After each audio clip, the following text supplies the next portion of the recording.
जय हिंद दोस्तों, आज बहुत इंपॉर्टेंट टॉपिक को देखेंगे। इसमें प्रमुख आयोग और समिति को देखने की कोशिश करेंगे।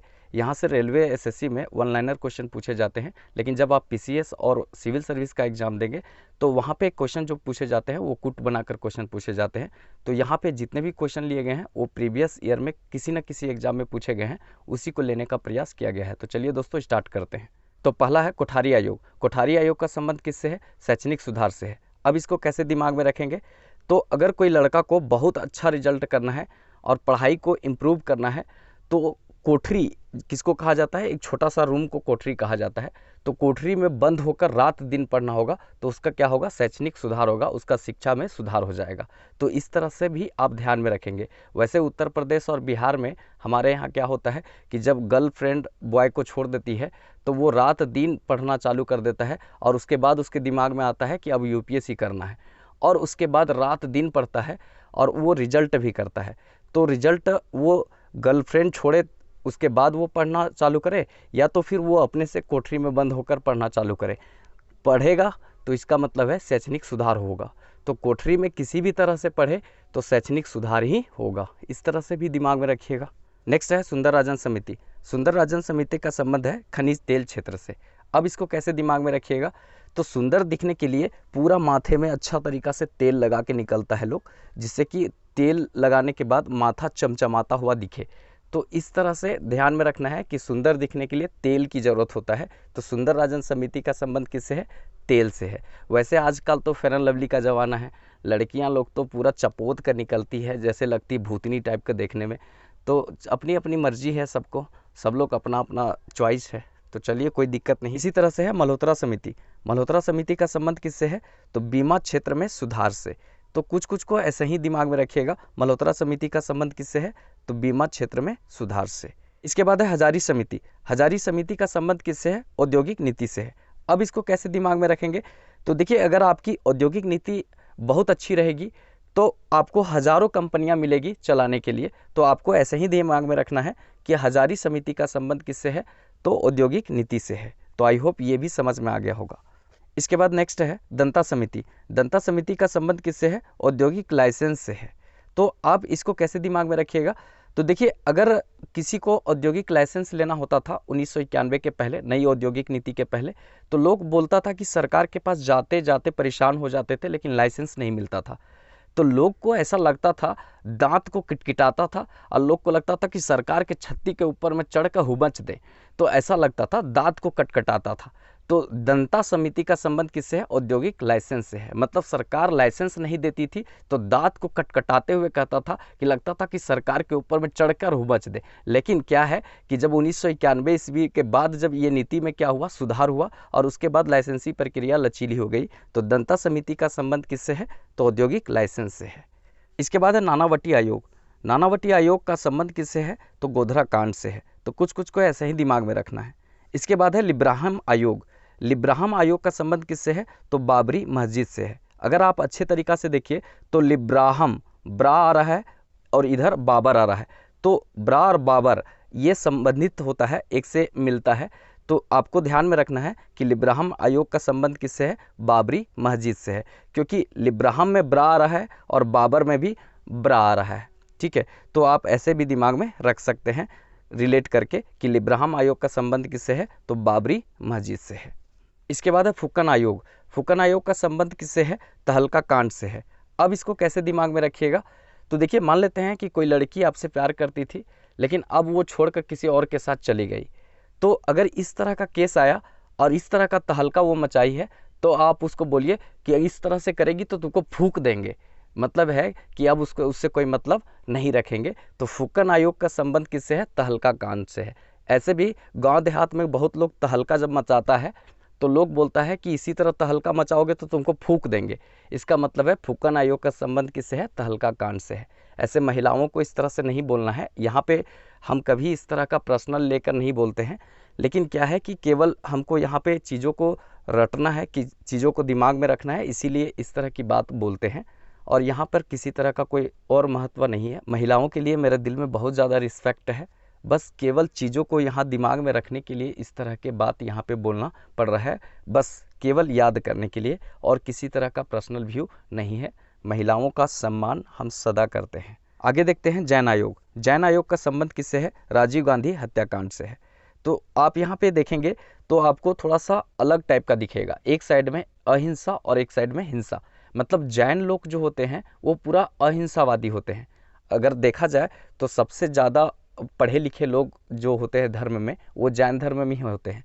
लेकिन जैन धर्म वाले लोग यहाँ पे थोड़ा सा अपोजिट कर दिए। मतलब है कि जिसका संबंध हिंसा से नहीं है वो यहाँ पे हिंसा कर दिए और राजीव गांधी को मार दिए। ऐसे यहाँ इस तरह का बोलने का मतलब नहीं है, बस केवल दिमाग में रखने की ज़रूरत है कि जैन आयोग का संबंध किससे है। तो आपको दिमाग में रखना है कि राजीव गांधी हत्याकांड से है। इसके बाद है हंटर आयोग। हंटर आयोग का संबंध किससे है? जालियांवाला बाग हत्याकांड से। अब अगर इसमें भी बोलेंगे कि इसमें भी कुछ दिमाग में रखने का तरीका बताइए, तो अगर आपको हंटर आयोग जालियांवाला बाग हत्याकांड नहीं पता है तो पढ़ने छोड़ दीजिए, कोई फ़ायदा नहीं है। तो आप इसी तरह से दिमाग में रखिएगा, हंटर आयोग का संबंध किससे है? जालियांवाला बाग हत्याकांड से है। इसके बाद है नरसिम्हम आयोग। नरसिम्हम आयोग का संबंध किससे है? वित्तीय और बैंकिंग क्षेत्र में सुधार से। इसके बाद है ज्ञान प्रकाश समिति। ज्ञान प्रकाश समिति का संबंध किससे है? चीनी घोटाला से है। अब इसको कैसे दिमाग में रखिएगा? तो देखिए, चीनी का घोटाला कर दिया, चीनी चोर का काम तो कर दिया, और ऊपर से ज्ञान दे रहा है, ज्ञान का प्रकाश फैला रहा है कि चीनी चोरी मत कीजिए, चोरी मत कीजिए, और अपने चीनी चोरी कर लिया, मतलब चीनी का घोटाला कर लिया, और यहाँ पे ज्ञान दे रहा है, ज्ञान का प्रकाश फैला रहा है कि चीनी का चोरी मत कीजिए, चीनी का घोटाला मत कीजिए और चोरी नहीं कीजिए। ऐसा कुछ ज्ञान दे रहा है, यहाँ पे ज्ञान का प्रकाश फैला रहा है, लेकिन अपने चीनी का घोटाला कर लिया। ऐसे भी दिमाग में रखिएगा। तो ज्ञान प्रकाश समिति का संबंध किससे है? तो चीनी घोटाला से है। इसी तरह से है रंगराजन समिति। रंगराजन समिति का संबंध किससे है? भुगतान संतुलन से है। अब इसको कैसे दिमाग में रखिएगा कि भुगतान किसी को करो तो रंग से करो, भुगतान करो तो रंग से करो। मतलब है रंगराजन समिति का संबंध किससे है? भुगतान संतुलन से है। तो ऐसे भी दिमाग में रखिएगा। तो ये थोड़ी थोड़ी बातें जोड़ कर रखेंगे तो ज़्यादा दिन तक आपके पास रहेगा। इसके बाद है राजा चिलैया समिति। राजा चिलैया समिति का संबंध किससे है? कर सुधार से है। अब इसको कैसे दिमाग में रखिएगा? मान लेते हैं राजा जो है वो मक्खी चूस है, उसकी बीवी कर दे दी पूरा, तो चिल्लाने लगा कि कर काहे दी। तो कर सुधार से संबंधित क्या है? राजा चिलैया समिति। राजा चिल्लाने लगा, उसकी बीवी जब कर दे दी तब। तो उसी में आपको दिमाग में रखना है कि राजा चिलैया समिति का संबंध किससे है? कर सुधार से। इसके बाद है ठक्कर आयोग। ठक्कर आयोग का संबंध किससे है? इंदिरा गांधी हत्याकांड से है। अब इसको कैसे दिमाग में रखेंगे? तो भारत की प्रथम महिला प्रधानमंत्री को ठोक दिया। ऐसे तो बोलना नहीं चाहिए, लेकिन केवल हम यहाँ पे दिमाग में रखने के लिए ऐसे बोल रहे हैं कि भारत की प्रथम महिला प्रधानमंत्री है, उसको सीधे ठोक दिया लोग। तो ध्यान में रखिएगा कि ठक्कर आयोग का संबंध किससे है? इंदिरा गांधी हत्याकांड से है। वैसे इस तरह से बोलना नहीं चाहिए, भारत की प्रथम प्रधानमंत्री थी महिला प्रधानमंत्री, तो इस तरह से नहीं बोलना चाहिए, लेकिन बस दिमाग में रखने के लिए इस तरह की बातें बोलना पड़ता है। तो आपको ये चीज़ लंबे समय तक रहेगा। इसके बाद है बलवंत राय मेहता समिति। बलवंत राय मेहता समिति का संबंध किससे है? तो ध्यान में रखेंगे पंचायती राज व्यवस्था से। बलवंत राय मेहता समिति का संबंध किससे है? पंचायती राज व्यवस्था से। तो कुछ ऐसे भी दिमाग में रखिएगा। इसके बाद है सत्यम समिति। सत्यम समिति का संबंध किससे है? वस्त्र नीति से है। अब इसको कैसे दिमाग में रखेंगे? मान लेते हैं कि कोई व्यक्ति कहीं पे भाषण दे रहा है या कहीं पे वो ज्ञान का बातें बता रहा है, तो उसकी वस्त्र नीति अच्छी होनी चाहिए। मतलब है कि वस्त्र से पूरा शरीर ढका होना चाहिए, पश्चिमी सभ्यता जैसा नहीं होना चाहिए। नहीं तो पता चलेगा कि जितना सुनने वाला आया है वो सब ध्यान से सुन ही नहीं रहा है, उसका नज़र कहीं और है। तो इसीलिए वस्त्र का नीति बहुत अच्छा होना चाहिए, तब वो सत्य का वचन सुनेगा। तो सत्यम समिति का संबंध किससे है? वस्त्र नीति से है। ऐसे भी दिमाग में रखिएगा। इसके बाद है श्री कृष्ण आयोग।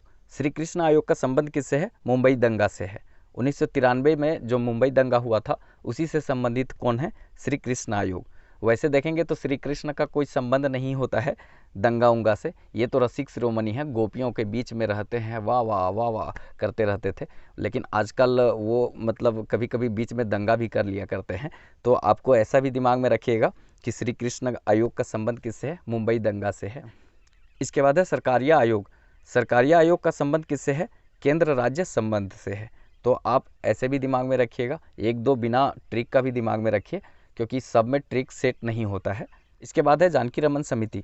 जानकी रमन समिति का संबंध किससे है? प्रतिभूति घोटाला से है। अब इसको कैसे दिमाग में रखिएगा, तो देखिए प्रतिभूति का मतलब होता है शेयर। मान लेते हैं कि जो व्यक्ति है जानकी रमन, उसका शेयर घाटे में चला गया, वो कंपनी का शेयर खरीदा था शेयर बाजार से, लेकिन क्या हुआ कि शेयर का दाम गिर गया तो उसका जान चला गया। तो आप ऐसे दिमाग में रखिएगा कि जो शेयर खरीदा उसका शेयर घाटे में गया और इसका जान चला गया। तो जानकी रमन समिति का संबंध किससे है? शेयर घोटाला से है, मतलब प्रतिभूति घोटाला से है। तो ऐसे भी दिमाग में रखिएगा। इसके बाद है भूरेलाल समिति। भूरेलाल समिति का संबंध किससे है? मोटर वाहन कर वृद्धि से है। अब इसको कैसे दिमाग में रखेंगे, तो देखिए मोटर वाहन से जो निकलता है धुआं कैसा कलर का निकलता है? भूरा कलर का निकलता है। तो आपको ध्यान में रखना है भूरेलाल समिति का संबंध किससे है? मोटर वाहन कर वृद्धि से है।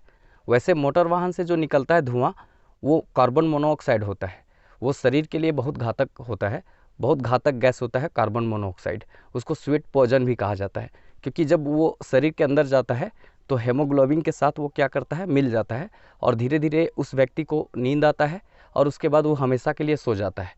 तो इसीलिए ध्यान रखिएगा कि कार्बन मोनोऑक्साइड जो होता है उससे आप बच के रहिएगा, क्योंकि ये बहुत पॉल्यूटेड गैस होता है। तो हम सब मिलकर कोशिश करें कि पर्यावरण को संरक्षित रखें, सुरक्षित रखें, जिससे पर्यावरण बचेगा तो मेरा अस्तित्व बचेगा, हम जीव जंतु सही से रह पाएंगे। इसके बाद आगे है राशि जिलानी समिति। राशि जिलानी समिति का संबंध किससे है? नगद ऋण प्रणाली से है। तो कुछ ऐसे भी दिमाग में रखिएगा, क्योंकि सब में ट्रिक फिट नहीं होता है। इसके बाद है सेनगुप्ता समिति। सेनगुप्ता समिति का संबंध किससे है? शिक्षित बेरोजगारी से। तो इसको भी ध्यान में रखिएगा, सेनगुप्ता समिति का संबंध किससे है? शिक्षित बेरोजगारी से है। इसके बाद है दांडेकर समिति। दांडेकर समिति का संबंध किससे है? क्षेत्रीय असंतुलन से है। अब इसको कैसे दिमाग में रखेंगे, तो देखिए किसी भी क्षेत्र में असंतुलन फैलता है तो पुलिस वहाँ पे क्या चलाती है? डंडा चलाती है। तो दांडेकर समिति का संबंध किससे है? तो आपको ध्यान में रखना है वो क्षेत्रीय असंतुलन से है। तो इस तरह भी ध्यान में रखिएगा। इसके बाद एक बहुत महत्वपूर्ण है कस्तूरी रंगन समिति। कस्तूरी रंगन समिति का संबंध किससे है? नई शिक्षा नीति 2020 से। इसको भी ध्यान में रखिएगा। कस्तूरी रंगन समिति का संबंध किससे है? नई शिक्षा नीति 2020 से। तो इस तरह से लगभग हम 25 आयोग और समिति को यहाँ देखने का प्रयास किए हैं, जो किसी न किसी प्रतियोगी परीक्षा में पूछे गए हैं। तो आप एक दो बार इसको देख लेंगे तो आपको सब कुछ समझ में आ जाएगा। तो आई होप इस तरह की चीज़ें पसंद आ रहा होगा। तो ज़्यादा से ज़्यादा दोस्तों तक इस वीडियो को शेयर कीजिए। चैनल सब्सक्राइब नहीं किए होंगे तो रेड बटन प्रेस करके चैनल सब्सक्राइब कर लीजिए। बगल में बेल आइकन भी प्रेस कर लीजिएगा, जिससे कुछ नया नोटिफिकेशन आप तक आसानी से पहुंच सके। अगर अच्छा लगे वीडियो तो एक लाइक कर दीजिएगा। तो चलिए फिर मिलेंगे नेक्स्ट वीडियो में, तब तक के लिए जय हिंद।